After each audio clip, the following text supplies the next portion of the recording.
posts and the folks that we're seeing there and the kinds of discussions, it's very different from anything else I've seen out in the quilting really cool. world. Do you feel like, I really wanted it to be a group. Do you feel like you're part of a quilt, like an art, like we're Yeah. I mean, luckily those of us here in New Orleans, we've actually physically, seen some of the folk and met them and that kind of thing. So it's great for us. But even so, I mean, like I say, I've had these conversations with people that I wouldn't otherwise have had. So it's terrific. Yeah. It's good. Well, I appreciate that. It's fun. It's been community. I like the community. And it's fun to get to know everybody. And that's why I want to keep it small so we can, get to know each other. So as I said, getting towards 300. I know that's tiny for Facebook, but like that's not tiny in my world. So, anyway, cool. We might have to put it on pause for a little while or something. See how that goes. Joel, what's interesting is what we're seeing is that not everybody who's listening to the podcast is joining the Facebook group now. So we have, it's an interesting ratio of about, we're getting 400 to 600 people downloading or listening every day, but our group is only 260. So if we can actually keep people who are really about the Army, so we can sort of be like, if you want to be an active member of this group, then, and we sort of, the students are working on what that means exactly. So that they recognize, like, this is a very active research group that's all about learning stuff. If you want to be part of that, that's great. So that we don't grow to like 30,000 people and we don't know, we're just sort of a sea of exactly. people. No, that's interesting. So that'll be an interesting discussion. So how do you grow the podcast? How we want to do that. I mean, if people are listening, come join our Facebook group. We're totally about you joining. So it's not exclusive, but the idea is to really have a group that talks and thinks about these things. And right now we really do. And that's the other thing that was cool about the giveaway is we had 81 people participate. We had over 360 something or whatever. But that meant that our number was 260, but 81 participated. So that is really good percentage rate. And we're going to try to push the Army so that we have even higher participation rates. But that's not what's happening on most of these groups. They don't get a third participating in something. If we can push it up to 50% or 75% that when we do stuff, people participate, that gives us an earning power and a presence that other groups don't have.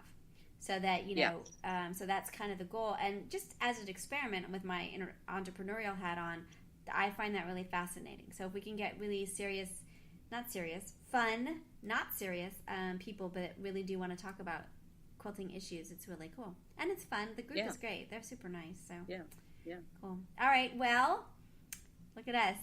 An hour. This has been fun. See, I can't do half hour. I try.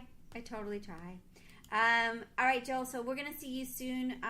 There is a magazine coming in next week to do a story on us. So I need your help. And also Julia Driscoll's coming in, who is one of our Quilting Army from Chicago. So we want to spend time with her. So hopefully we'll see you next week. And we got a lot going on. So look around. Terrific. So small lap size or smaller quilts that we could put up on the walls and make our world look. Yeah, I got a couple of things I'll run by you or send you pictures and let you pick or something. I'm a little panicky about that part of it. Oh, hell. You get several of us over there and we'll redecorate the place. Don't worry about it. We'll totally do that. So we'll have to do that on Tuesday. We'll have to redecorate. They're coming Thursday. So if we get everybody on Tuesday, that way if we have to run out and, get ribbon or something, we'll have time to do it. So it's both your office and your at home and at the school? Which means oh my gosh, that's not good, right? So it's put us into a frenzy of cleaning, which we probably needed to do anyway, but we're definitely in a cleaning frenzy. And of course, when you clean something, then everyone's like, well, you know what? Like my kid was like, well, can we redo my room too? I'm like, oh, sure. So now oh my gosh, the whole house is getting redone. Because we have so much time to do that. So yeah, that's what we do at midnight to 2:00. We're doing laundry and cleaning the house. It's ridiculous, but that's the world, right? So the magazine, if they come to the house, because we don't even know if they're coming to the house, they may just do the law school. It'll be like they shoot one wall or something, but we've spent of course 10 days massively cleaning because they might go into the bathroom or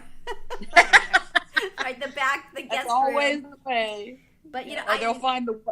But I do. On that note, I find that it's motivated everybody in the house to clean. So I'm totally okay with that. You know, if they never show up, at least absolutely everybody's cleaning right now because they don't it's want not their wasted space effort. to be... It is not wasted effort. Exactly. So anyway, that's what's happening over here. So yes, Tuesday. We'll have to make it Tuesday. We'll figure out if you guys all can come over. Company's coming. Like yes, and then we'll just figure out, put stuff up and clean up. Judy Walker said when she heard, she's like, you need to get a real haircut because I have my kid cut my hair. That was the first thing she said. She's like, you need to go to my person and you need to actually get a real haircut. So I'm like, okay. So I felt like, you know, she told me what I needed to do. So I love Judy. Yeah. So that's right. Yes, that's right. Judy knows. Well, I mean, you know, she's used to doing all these magazine shoots. I mean, working for the newspaper. She's a book publisher. Right. Exactly. So she knows these things. And then Edith, I'll just tell you. So Edith, who I adore, Edith Gross, she said, she came to my office because I was really in a panic when they first called because I was like, and she looked at all the books and she's like, this is a very messy office. I'm like, yeah, but that's my aesthetic. I'm a law professor. Like I'm supposed to have a lot of books. That's the point, right? So I don't know. She's like, do you think we need all of these books? I'm like, yeah. Oh, God. That's who I am. Anyway, the whole thing was ridiculous. I seem to feel like I was like, they were telling me who I really was. I needed to clean my office and get a haircut. So, you know. Oh, God. Nothing like the Quilting Army to tell you exactly how they feel. So. Well, that's it. I mean, and that's you know, there's your professional life, your quilting life, and they've suddenly collided. So that's true. It's so on. True. It was so weird to have them. It was Janice and Edith there, like the quilting people at the law school. It was very weird. I was like, okay. Were the students wandering around wondering who these people were? No, it was nighttime. We were there in the evening. But yes, I'm sure that the students have loved the project. They have loved the project. They love the That's been ladies. That to me. That's been one of the more interesting things. I mean, this is, you know, I told you I did my master's at Tulane. And it would have been fabulous if we'd have had some professors that were doing that kind of stuff as far as entrepreneurship and all that. Yeah, they're really into it. They love the palette of being able to play, and it's really remarkable to see them sort of jump on board and be really into it. So I've loved that. That's been really great to see, and I think they'll make great lawyers. They get it. Like they have to embrace what their client is doing. Yeah. Well, they'll have a better understanding of where people are coming from when they come and ask. They're learning empathy. An important thing. Exactly. Not all lawyers have empathy. That's right. They're trying to learn to understand their client, right? So, yes. Anyway, all right. Well, now we're at an hour. We have plenty of time. Well, and hopefully you'll edit out all the rest of this stuff. The world may not want to know about your haircut, but anyway. No, they do not need to know about the haircut. It's true.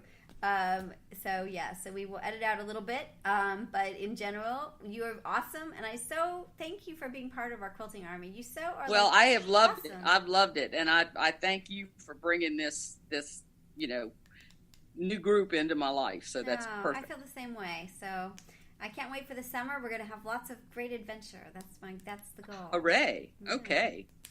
All right, fabulous. All right, you have a great. Now, send me a little bio, and then send me either through Facebook or through email some pictures of your quilt, so I can put it up on the webpage that I'll make for you. Okay. And then I'll send you a copy of this before it goes up, so you can review it. And if there's anything you want out, you can tell me. Can do. Cool. Awesome. Have a great day. All right, Dawn. All right. Take care. See you. Bye. Bye. So this is Elizabeth Townsend-Gard. You've been listening to Just Wanna Quilt, a research podcast coming out of Tulane University Law School. We want to hear from you. Join our army, our Quilting Army. Go to our Facebook page. Suggest people to be interviewed. Suggest yourself to be interviewed. We are excited to hear from you. But most importantly, I hope you get a chance to quilt today.